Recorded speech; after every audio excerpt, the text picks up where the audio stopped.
In July, I had the amazing opportunity to be a facilitator for the Cooperative Young Leaders Camp.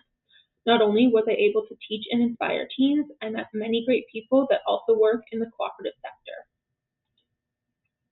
Cooperative Young Leaders is a youth summer camp for teens ages 13 to 18 who are connected to the cooperative sector in one way or another.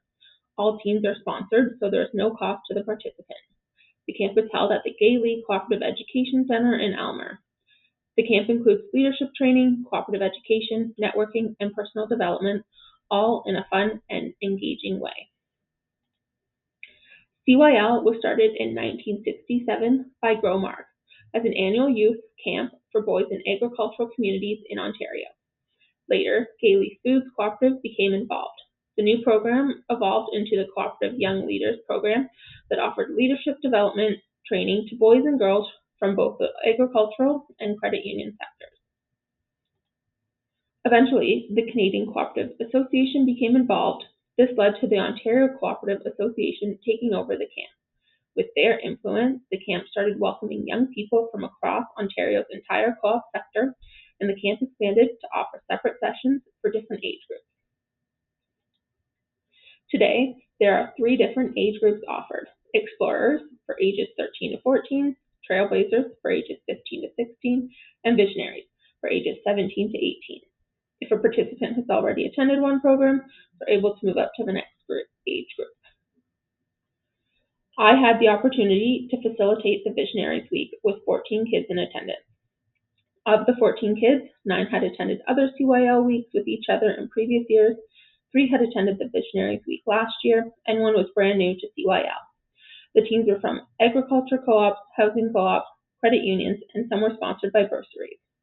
There is a curriculum provided by the Ontario Co-op Association that is followed throughout the week to teach the kids about the co-op sector, help them gain confidence in public speaking, and help to develop their leadership skills.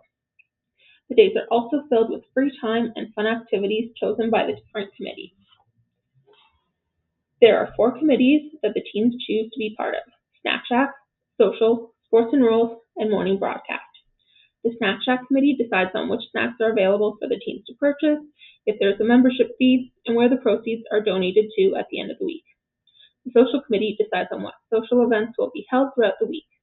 The Social committee decided to have a dance party, sing karaoke, have a movie night, and make pickles. The Sports and Rules committee gets to decide on any fun rules for the week, such as having to sing a song if your elbows are on the table during meals, do a dance if you are late for meals or activities, and do a dance if you forget your name tag. They also decide on what sporting events will happen throughout the week. The committee chose to play volleyball, have a cornhole tournament, play manhunt, and play basketball. We also went into town one afternoon so the teens were able to go swimming at a public pool. Morning Broadcast Committee would inform the group of the planned activities for the day, what was being served for lunch and dinner, the weather forecast, and an Olympic update. Throughout the week, the group also had 2 guest speakers from Kindred Credit Union and 1 from Co-Operators. The guest speaker spoke about the co-op they are involved in and the history of their co-op. The guest speaker from Co-Operators also helped the teens start their co-op projects. The Visionaries Week is unique as there is less curriculum to teach and the kids are given a project. For the project, the kids were split up into groups and they needed to come up with a co-op that would help solve a problem in their community. The teens had to come up with the issues they see and give solutions, as well as how there would be a membership fee, anything like that.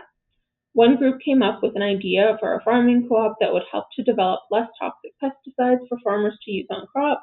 One group developed a food delivery service that would benefit the consumer, the delivery driver, and the restaurant. Another group came up with a sports complex and gym that would help all kids be able to participate in group sports with a lower cost. The final group had the idea for a housing co-op specific to university students. At the end of the week, the teens had to present their projects in front of a panel of judges that were executives from Growmark, Libro Credit Union, Quadris, and Desjardins. The teens also had to answer any questions that the judges asked. I was also lucky enough to have the recipient of the Dorothy Watson Bursary in the Visionary Week I facilitated. The bursary was set up by Central One when Dorothy retired. This year, the bursary went to Gavin. When he found out I know Dorothy, he asked me to thank her for him. He told me that without the bursary, he would not have been able to attend camp. Overall, I had a wonderful experience that I will never forget.